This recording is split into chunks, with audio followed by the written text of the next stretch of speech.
Welcome everyone, and it's a pleasure to introduce you today David Stainforth from our sister Grantham Research Institute, or is it brother, I don't know, at LSE. And David's a physicist, and very much a physicist, and been at Oxford for many years, where he did all sorts of interesting things in terms of climate modelling and climate science. And in particular, he was one of the co-founders and a prime mover in climateprediction.net, which was using everyone's computer PC when it wasn't working to do climate modelling and get the biggest ensemble of climate models in the world too, and many other interesting things as well. So, pleasure to have you here today, David, and I'm sure we've talked a lot about this sort of thing, and it's great to have David to talk about it today. So, thanks very much, Brian, and thanks particularly for introducing me as a physicist. That is what I consider myself.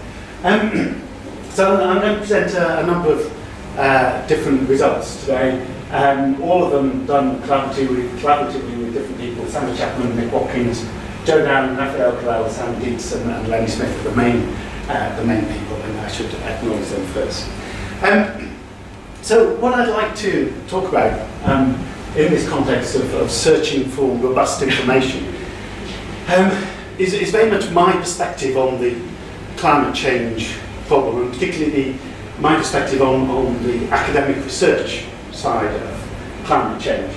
And the starting point for that, at least for me, is that climate change is very much a multidisciplinary complexity problem, and that it involves just many different disciplines. It involves the economics, it involves the physics, but it also involves philosophy and psychology and geomorphology and agricultural science and hydrology and climate chemistry and the rest. And it's not clear to me, or it seems very clear to me, that understanding what some robust information that you can say, particularly for policymakers and for decision makers, requires something of an understanding of the interactions between these different disciplines, because information gets lost as the economics takes information from the modelling or from the climate physics, and so we require something of a multidisciplinary analysis and understanding, and that's quite challenging, I think. So for me, since for about the last 6 or 7 years ago, I have pursued a number of different projects attempting to look at this sort of cross and interdisciplinary type of complexity. And what I thought I'd do today, what I wanted to do today, was kind of give you something of a sort of a moose-bouche sort of idea of different projects that I've been involved in, which have this multidisciplinary facet to them. Only thinking about it on the train here today, I think a moose-bouche is not really my sort of culinary delight. I'm more sort of in the idea of making a huge lasagna for 20 or something. So, unfortunately, that means that my idea of a amuse-bouche is to cut up a lasagna into little bits. And that's kind of what we've got here. I've sort of picked out a number of different things, and I'm going to try, without speaking too fast, to give you something of a flavour of the different pieces of research. But they do come into these different linkages, so I'm going to present three different pieces of work. First, to do with issues of climate modelling and what we can learn from nonlinear dynamical systems theory, and that perhaps might be characterised with the question of can we, to what extent do our model ensembles provide probabilistic accuracy even within their own model world? Because if they don't even within their own model world, then that provides something of a limit in terms of what we can say given model error. The next one is to do with climate physics and climate economics, which is some work I've been doing on with Raphael Carell on economic assessments and the role of physical understanding within integrated assessment models, and the implications of that both for economic assessments but also for the physical science research. What aspects of the physical science are useful to know in order to pursue the economics. And then the third major piece will be on adaptation planning and getting information from observations. What I'm not going to talk about today is interpretations of models. I often do that, but that's something different, and I wanted to focus on observations rather than models. And then I'll just touch with one slide right at the end on issues of expert elicitation and how we go about that sort of process and what might be robust there. Okay. Okay. So, part one. For some time now, there have been a number of papers and a number of discussions that discuss climate as an attractor. We talk about the dimensions of the weather and climate attractor. This idea of climate being the attractor of some system in the nonlinear system sense has been around for some time. Now, if one just thinks about that for a moment, if you take the Lorentz 63 model here, what's that saying is that the climate of a system like this would be the attractor, or perhaps more generally the natural invariant measure. There may not be an attractor for climate, but there may be some constraining manifold or something of that nature. And in a very real sense, climate is the attractor there. It is that manifold. Well, you can project from that and say, what is the climate of the variables that I'm interested in? So if that was Lorentz 63, you could say, well, actually, what I'm vulnerable to, what I'm interested in is the x variable, and you could look at some distribution of that variable. And then I would argue that the climate would be, for you, that distribution. Now, that is a collapse. That's taking the attractor and collapsing it onto one variable. There are lots of different ways you can do that. Of course, you can look at multiple variables. You can also look at time series and distributions of time series through the attractor. So you will have lost some information there, but if that's what you're actually vulnerable to, then that's what you can count as your climate. Okay. So with that concept in mind, what I was interested in doing with a colleague, Joe Darren, who's now at Cape Town University, I was interested in thinking about how one uses climate models, how one designs climate model ensembles to explore climate change, and as a sort of precursor to that, to explore the climate within a climate model. And we wanted to have a setup where we could run very large ensembles fast. So what we did, we took a nonlinear system with an attractor. This is the Lorentz 84 system, and it looks something like that. It has 3 variables, and coupled that to the Stommel ocean to give a 5-variable system. We weren't the first to do this. Lorentz did this, and there's some Dutch guys that have done this as well. But it was the first time we did it in quite this way of putting in. Of taking the Lorentz 84 system with a seasonal cycle and coupled to a Stommel ocean. Now the nice thing here is that we have something that, which has the separation of timescales that you get in real-time systems. So we have slow variables in the ocean. This is the temperature variable and the salinity variable. So this represents the attractor of the ocean variables, and fast variables in the atmosphere.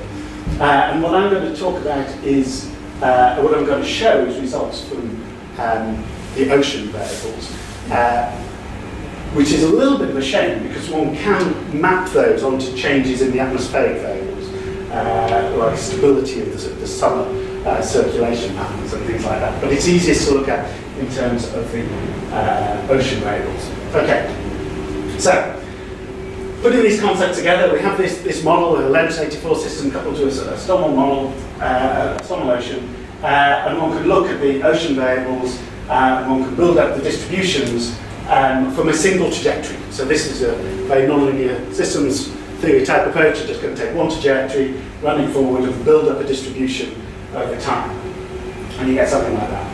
Okay, so the next question. The next question is whether you can, whether you can build up that same distribution from an ensemble, an initial condition ensemble. Now, it's not trivially obvious that that even can be done. There's all sorts of nice work in nonlinear systems theory about riddled basins and basins of attraction. So it's not clear that if you take an initial condition ensemble that you will be putting together trajectories that are all going towards the same distribution.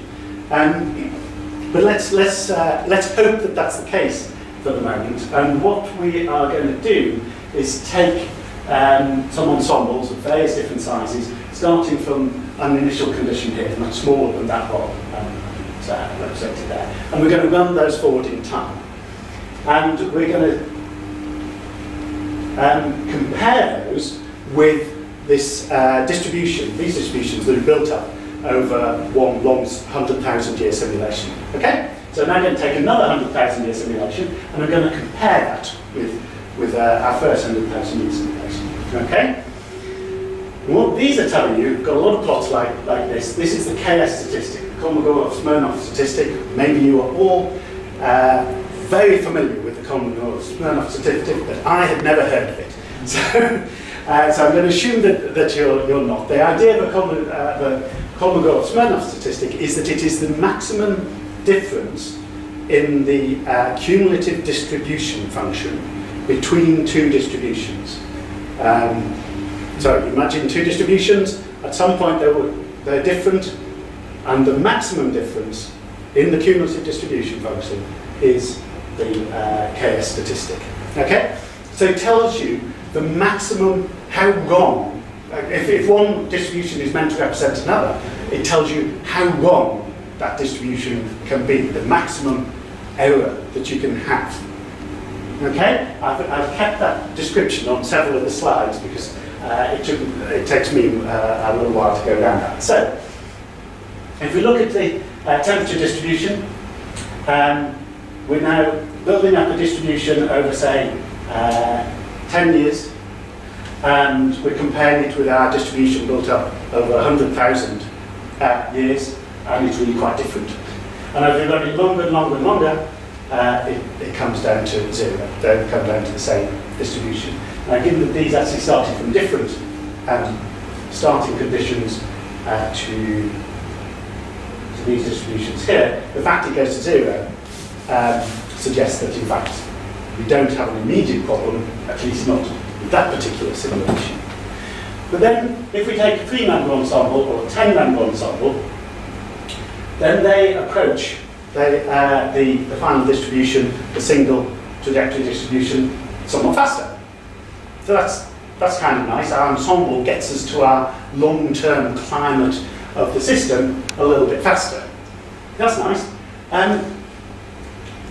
There are a couple of points to make about that.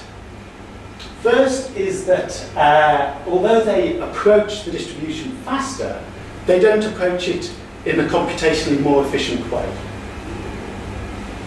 Okay? And what I mean by that is a 10-member ensemble with each member who's run for 100 years gets approximately as close as a single-member ensemble run for 1,000 years. So the amount of computer power you needed to get that was pretty much the same. Okay, so there's no particular advantage there. The other thing to pick out is these little diamonds. This is from a 10,000-member ensemble, and it's grasping the idea that for some periods into the future, you're not going to be able, however big your ensemble, you're not going to be able to get the long-term distribution. Now that kind of makes sense. This kind of goes in with the sort of concept of moving from weather to climate, and it perhaps addresses the question of what we mean by climate.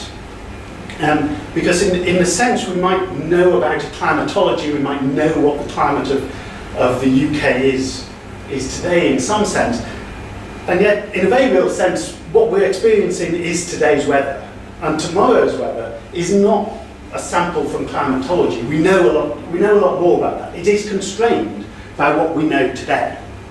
And next week is constrained by what we know today. Maybe next year feels less constrained.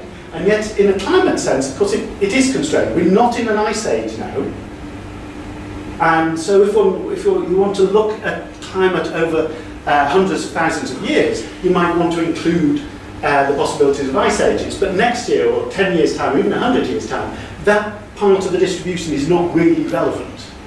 The climatology, what we mean by climate, the distribution of possibilities, is conditioned by our starting point.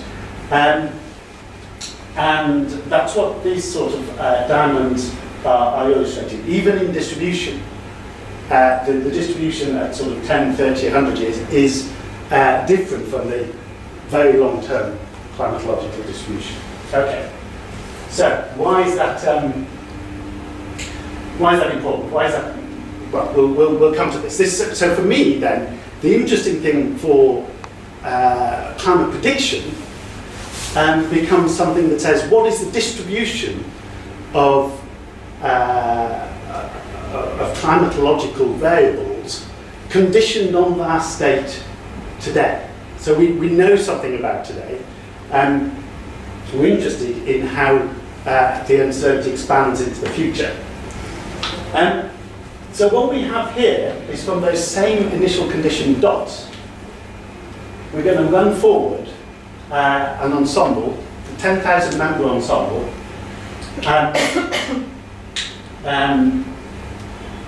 plot the PDF as it varies in time for these two variables. So we start at some value and we gradually expand to explore the attractor. Okay? But at the near points in time, the distribution is quite different because it's conditioned on what we know at the moment. Okay? And just to illustrate this point of that we're looking in distribution, but of course any individual trajectory, this is just a sample of an individual trajectory. Any individual trajectory can do things that are really quite different to that. Now, we haven't got any climate change in here yet, but the reason for talking about this is I'm going to consider that if we had a 10,000 member ensemble, we're in some sort of perfect model world, we have a perfect model with a 10,000 member ensemble, we have a distribution at each point in time for what the model, for what the world would be, what the climate of the model would be in that model. So we can look at that and say, well, let's say we didn't have a 10,000 member ensemble. How well would we do if we had a smaller ensemble? Or how badly would we do? And we can look at that by saying, by subsampling. Well, we don't even subsample because it's a fast enough model, we just run new, simulations. So what we can do, we can say, let's say we only had a 30-member ensemble, and we're going to compare it at some point in time. So I'm going to pick at year 30 and at year 60, and I'm going to say, how well does our small ensemble grasp that distribution? Okay? I'm going to do it with that K statistic. How long can it be? Yeah? How big is the difference in the cumulative distribution function? And if we have a 30-member ensemble, then we're talking about 18 or so %. Now, just to describe that a little bit more, 18% there means that we don't know quite where in the distribution this maximum error is, but let's say it was at the median, it's at the 50% line. What it's saying is that what you thought was the 50% line could actually be the 78% line, 68% line. So we're talking about quite a big error there. Now that's if it's in the middle. If it was at the, if you thought you knew the 90th percentile, it might be that you're actually only knowing the 77%, something like that. It's so that's perhaps overstating the case a little bit, but these sort of errors are big. They're big if you think you are getting a PDF out of your model.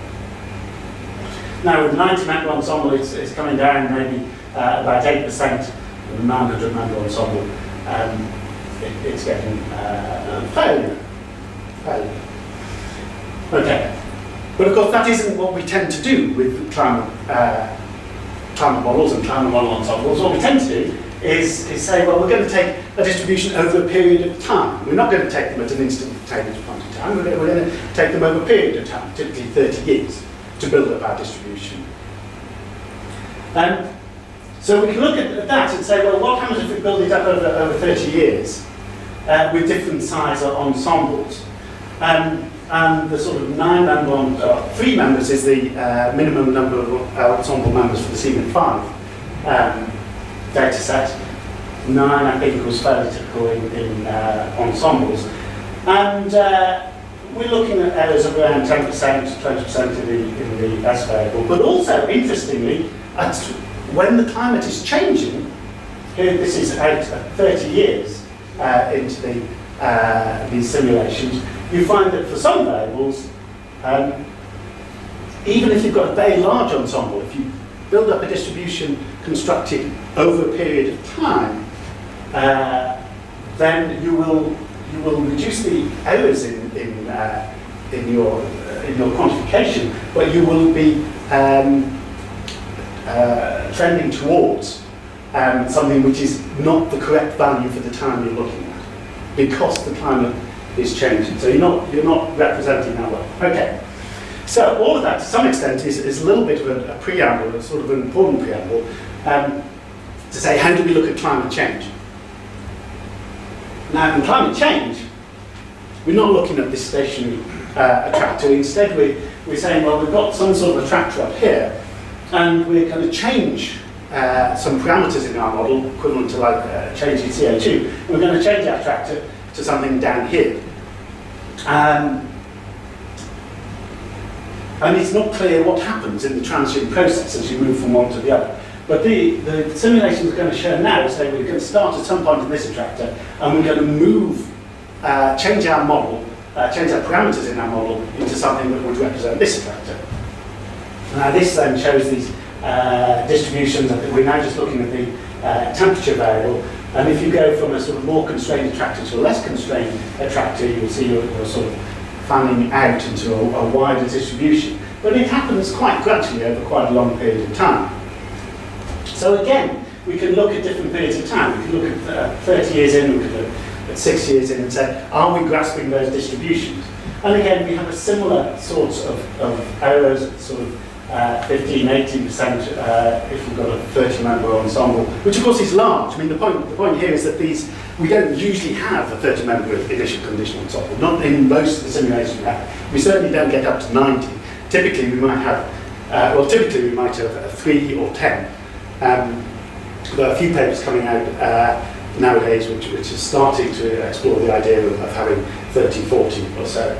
But this will be saying that even with those, you are in a situation where you can't tie down the probabilities of the behaviour within the model in response to climate change to more than 15% or so. That's in the perfect model scenario. Okay? On top of that, you get nonlinear changes which you can only see in distribution. So here, as we move from one attractor to the other, there's a sudden change in the distribution as you hit some sort of, I guess, tipping point, though I wouldn't want to describe it quite like that. But there's a change here in distribution. And you can see that in an individual trajectory, or so it appears, but if you only had a few, you wouldn't really be able to pick that one out from the other sudden changes you see. It's only in distribution that you see that the climate, that is a point where the climate has shifted. And that's something you can only pick out if you have a large enough ensemble. And the consequence of that is that at certain periods of time, the interesting thing here is not that you tend towards something which is the wrong value for some point of time if you take some distribution over time. And that this can happen further out. So you might think that that would only happen early on in your simulations. But this actually happens in year 60, whereas year 30 you're doing rather better. So you get this sort of strange sort of behaviour. So what's the point of all that? Well, the point is that, I guess,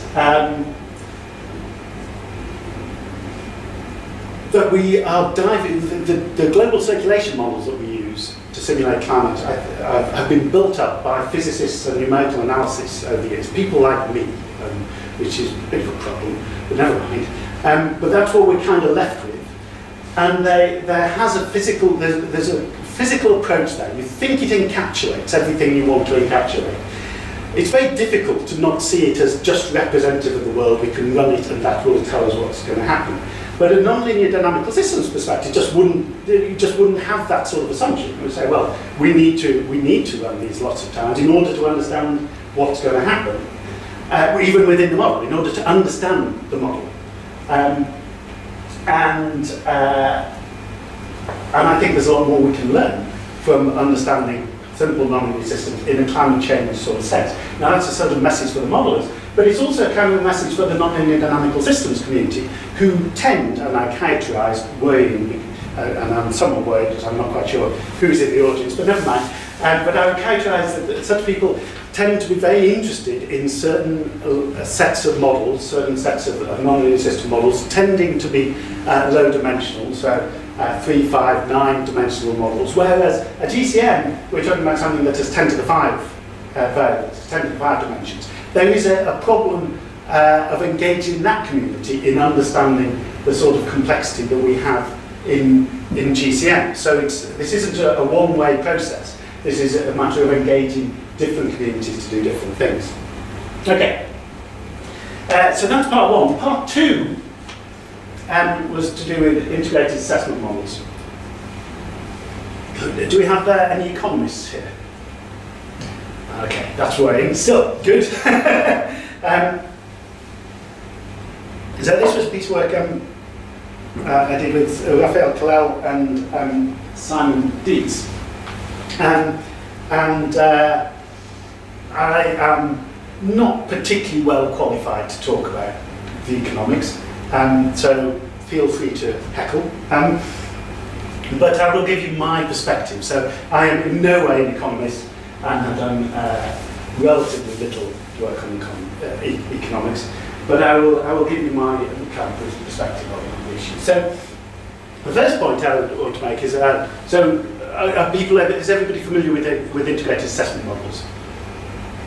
Generally, sort of things. Okay, so these are economic assessment models.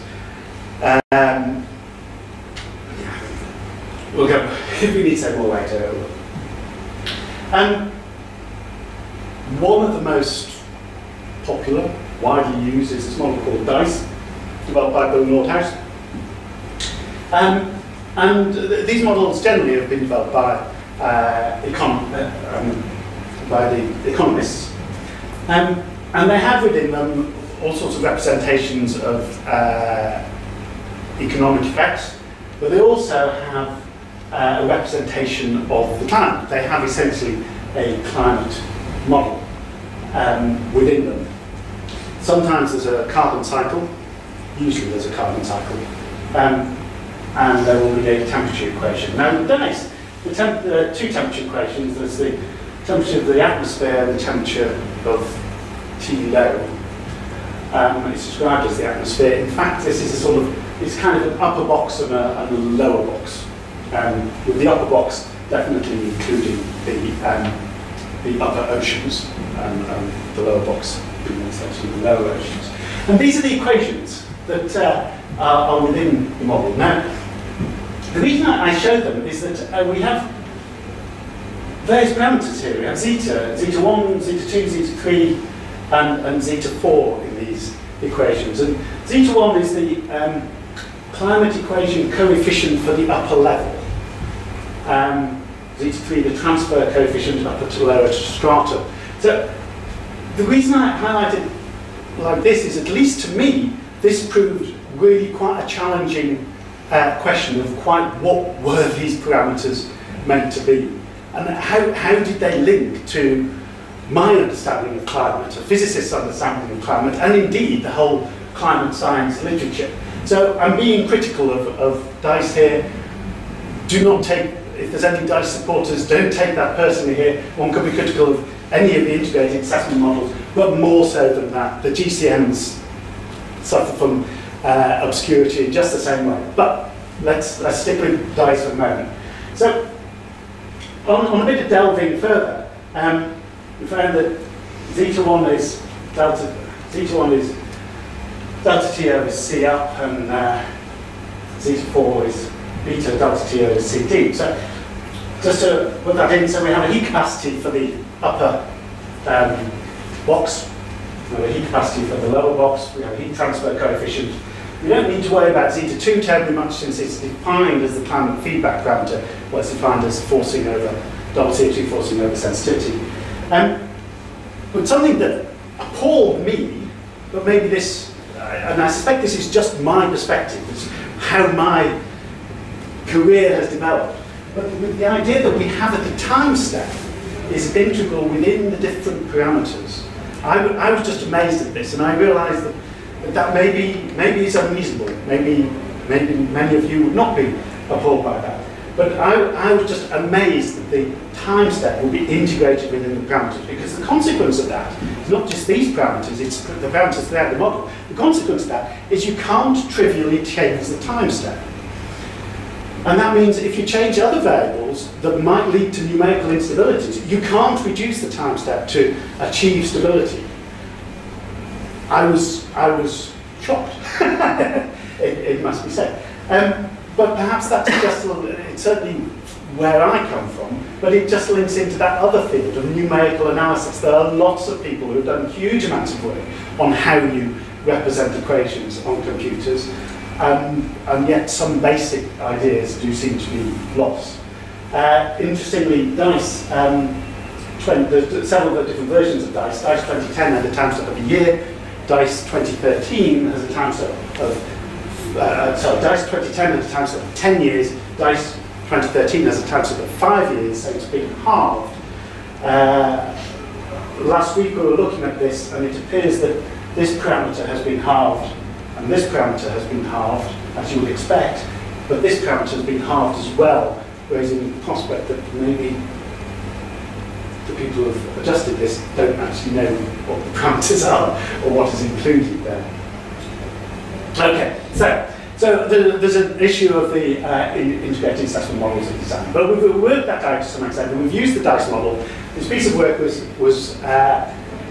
ended up being called Tall Tales and Fat Tales, and the idea was to explore the consequence of the distribution in climate sensitivity for the impact of climate change within the DICE integrated assessment model.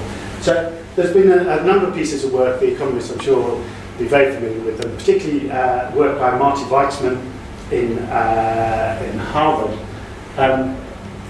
talking about how the tail of the climate distribution, the climate sensitivity distribution is really what matters. The possibility of there being, if the tail is fat and there's a possibility the climate sensitivity could be very high, then the consequences of that will be huge. And that is what dominates your economic assessment, or that's what should dominate your economic assessment. So what we did, or what we did was say, well, we're going to take a distribution of climate sensitivity and we're going to take a standard distribution, and then we're going to change the tail, and only the tail. So there have been other studies that have changed these distributions, but we want to focus on the tail. So we're only going to redistribute the probability within the tail. And so we ended up with these three distributions, one based on the characterization of the IPCC statements, so these sort of likely and very likely values, and that got us one distribution. And then we took another distribution based on Rowe and Baker. For those of you who are familiar with the climate sensitivity literature, Rowe and Baker is one that crops up quite a lot. So that's a much fatter tail. That's the fattest tail. In between, we took one that was in between, and I will not make another comment about that.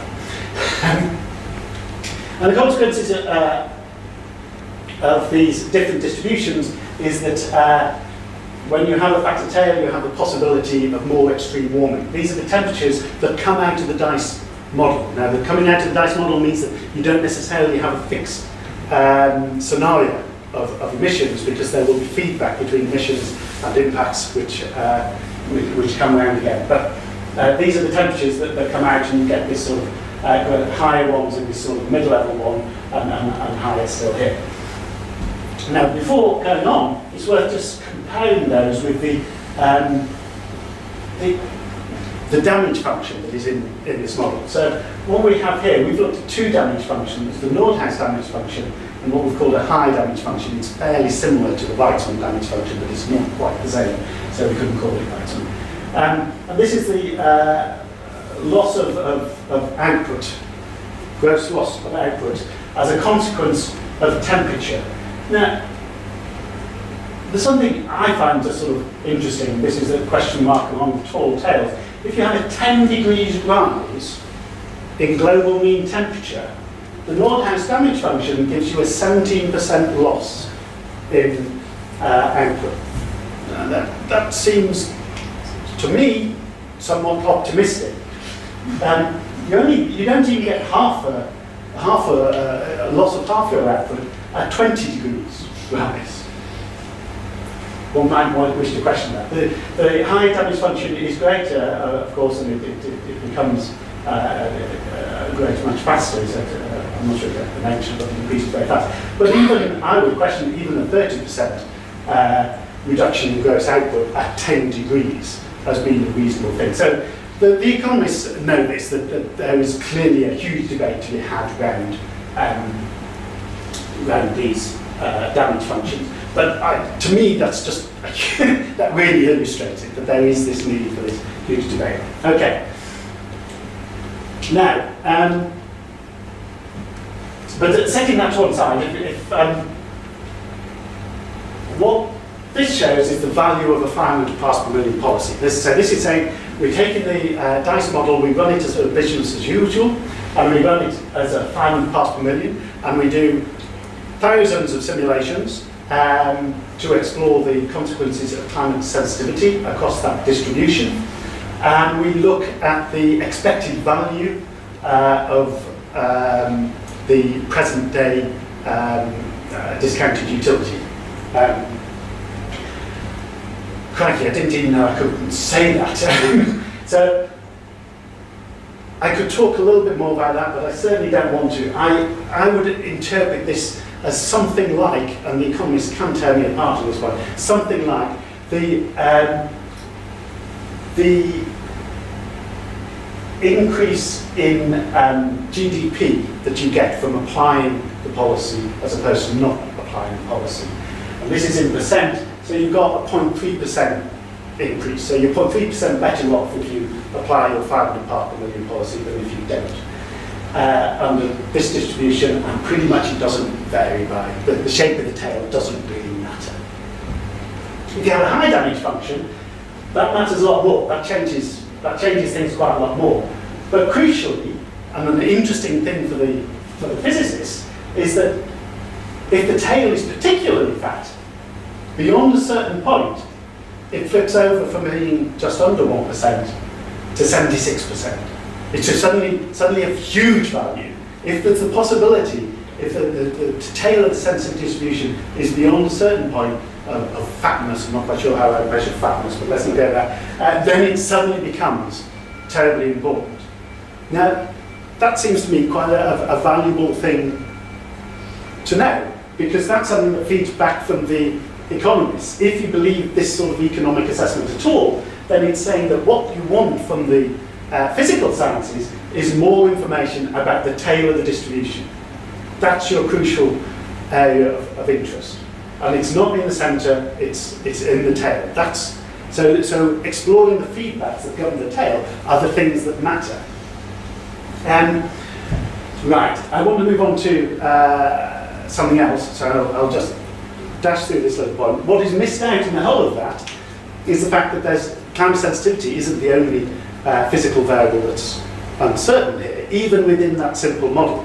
Within that simple model, there's also the heat capacities, representative of ocean heat uptake, diffusivity down into the deep ocean. As far as I've been told, this has been almost never explored within these models. Now, from what I understand now, there are a few models beginning to explore it, so it's not completely way out. But of course, that is important. That is important because if you have a climate sensitivity of 3 and effective ocean heat capacity of 0.6 gigajoules per kilometre, is 0.6, then as opposed to a climate sensitivity of 4 and an effective heat capacity of 1.8, this is the value used in the DICE model. then you will get faster warming at the start. Of course, the sensitivity is lower, so it's going to come down to a lower temperature, but it's going to warm up faster at the start. Now, if your damages are related to global mean temperature, which they are in all these, and if you have a discounting rate that discounts the future, this can make a huge impact, because faster changes sooner can have a huge impact on the value you put on any policy. And that indeed is seen, because we talk about 76% here. You then get kind of silly numbers, which basically just say with lower heat, sorry, I should explain. So this is the high heat capacity, low heat capacity, the different distributions, and this is the value of the policy. The policy becomes practically infinitely valuable if you have a low heat capacity. But it is still dependent on the shape of the tail. If the shape of the tail is not so bad, then it won't actually be that important. So there's still that physical importance. Okay. Okay, so that was to do with the economics and the physics. And the final part is related to where we get information for decision makers, and particularly for adaptation planning. This, of course, is a big thing rolling up the agenda. How do we guide decision makers in making adaptation decisions? And there's lots of information out there, most of it coming from models, stuff like UK climate projections, 2009. It's a big effort to provide detailed information at the sort of 25 kilometre resolution from models. I have criticised that quite strongly and have written some stuff criticising that, but I don't particularly want to talk about that. I would prefer to say, well, what is the alternative? Where else can we get information? And this is a piece of work done with Sandra Chapman and Nick Watkins, where we're trying to get more information from the observations. So the concept here is simply that, again, climate is a distribution. Now, having earlier on said I don't like taking distribution over time, what I'm going to do here is take a distribution over time. We're always constrained by quite what we can do. If we're looking at observations, we don't have a 10,000 member ensemble, we can't pick a certain amount, we can't pick them out at a particular point in time. We have to build a distribution over time. But imagine we have some distribution at some point in time, at some point in the future we have a different distribution. What we're interested in is how that distribution has changed. But we're interested in how it has changed shape.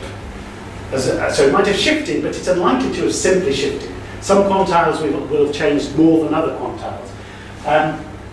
And so you might want to look at the 75th quantile and say, what is the temperature change? I'm going to look at temperatures, but this could be other variables. What is the temperature change at the 75th quantile?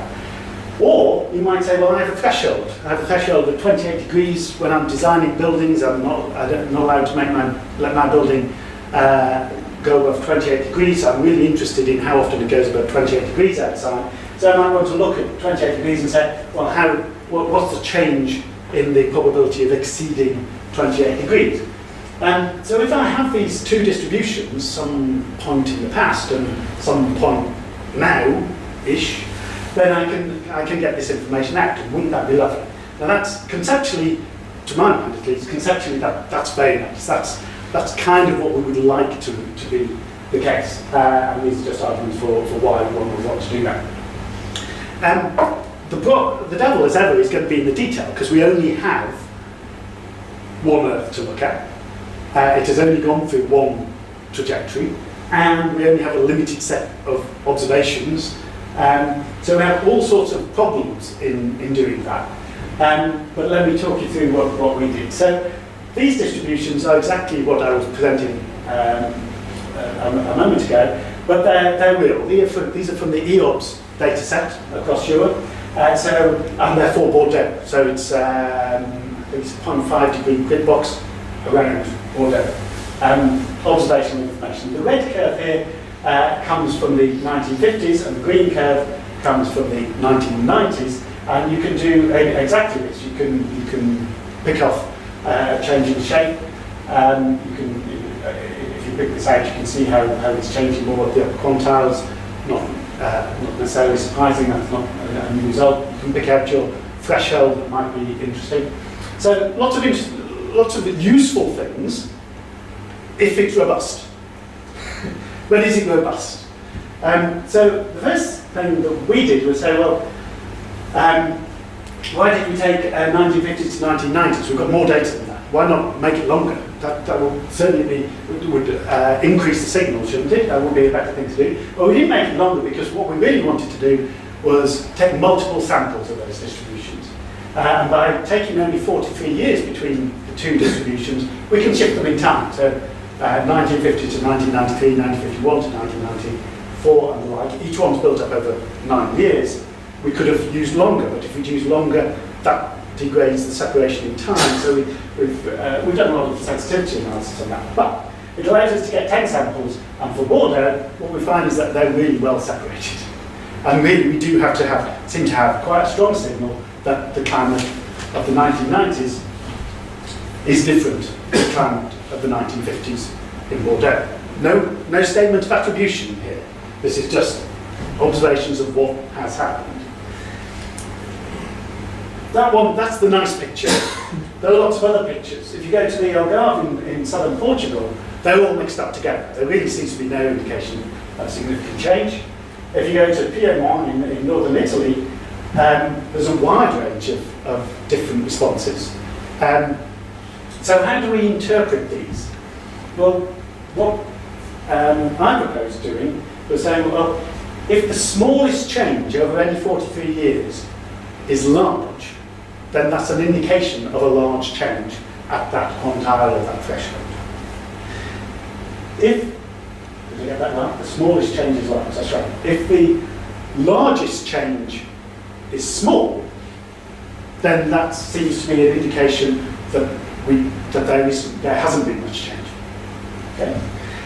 If the largest change is large and the smallest change is small, it says we really don't know. There's a lot of variability here and we don't know what's going on. Okay. Now, having done this for individual places, what we can do is map that. Map what? Map, what I'm going to do first of all, and mainly, is map the smallest change. Okay? So remember, when the smallest change is large, we perhaps have confidence that there has been a large change.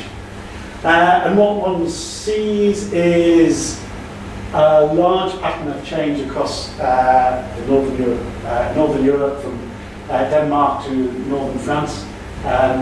You also see plotting eastern Spain. That's a bit, sorry, this is the 95th quantile. Okay? Remember, this is all quantile specific, or temperature specific. These are the quantiles. So this is the 95th quantile. So the hottest temperatures in summer have been warming most in this region and in a few other regions. The 75th quantile, that's the kind of hotter days than average, but not the really hot days. They haven't been warming as much in the same region. It's further south that you get a band there. And also much more strongly in eastern Spain. In fact, okay, and then down in the lowest quantiles, well, remember this is the smallest change. If the smallest change is small, then it's not saying that nothing's happening.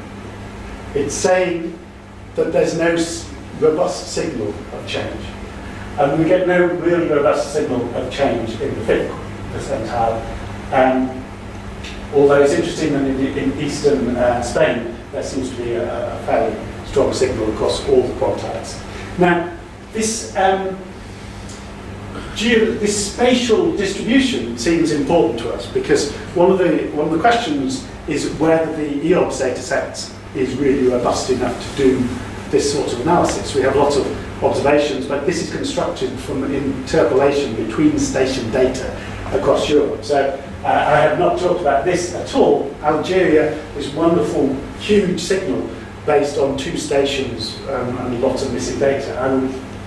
I would give no credibility to that at all. On the other hand, these sort of regions here have a high density of stations. So it is somewhat a dangerous plot to put up, in that it requires quite a lot of interpretation, a lot of detail looking at it. But it does, I would argue, give the opportunity to focus in both on a regional perspective and on a decision-relevant quantile or temperature perspective.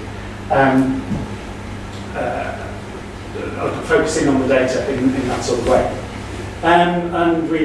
So these are summer daytime temperatures that I've been presenting to you. We're also going for winter nighttime temperatures and also winter daytime temperatures and summer nighttime temperatures.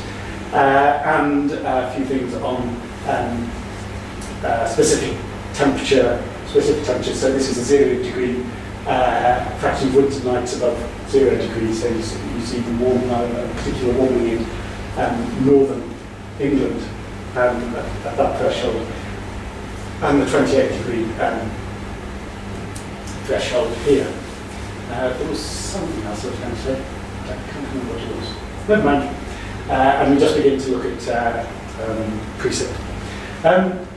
There's kind of nice little mathematical techniques to use the whole of the data set to get these changes rather than simply building up the CDF, and that's something that Sandra has put in a lot of work to, and we have a paper on that as well. So that's that's a technique of using the data better to get the handle on those. Right. And so finally, I have only this slide. Okay. So the final point I wanted to make, or the fourth point, was which comes from a paper by Anthony Milner, called "Do Probabilistic Expert Elicitations Capture Scientists' Uncertainty About Climate Change?" And I think it's a really nice paper. Ultimately, the answer is no. And the reason for that comes about from developing the concept that if you go out and do an expert elicitation, you ask people, ask scientists, for their probabilities of different climatic behaviour, then they will tell you. But if you ask them some further details, if you ask them in a more economic types way of saying which you would prefer, which you would gamble on, then you can end up with a study which we did based on the Ellsberg paradox. And the Ellsberg paradox encapsulates the idea that if you ask people about different setups, you can find out that they have the same probabilistic view of two different setups, but that they will, with a very strong bias, if they had to choose between them, they would go for the one they knew more about, even if they had the same probabilistic view of how the outcomes would develop.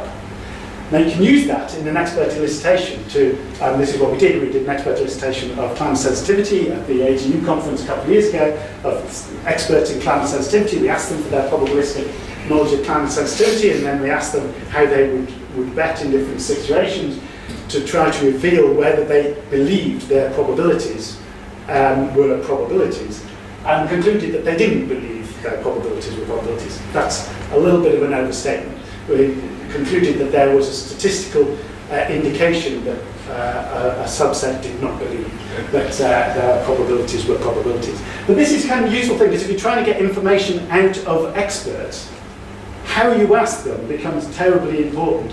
And this is kind of a furtherance of that literature of trying to understand, get the information that they know, rather than forcing it into a certain characteristic approach that you may have. So, thank you very much. Sam's looking uncomfortable. I certainly should have finished this a couple of minutes ago. But I hope some of that made sense. And yeah, argue. Thanks very much.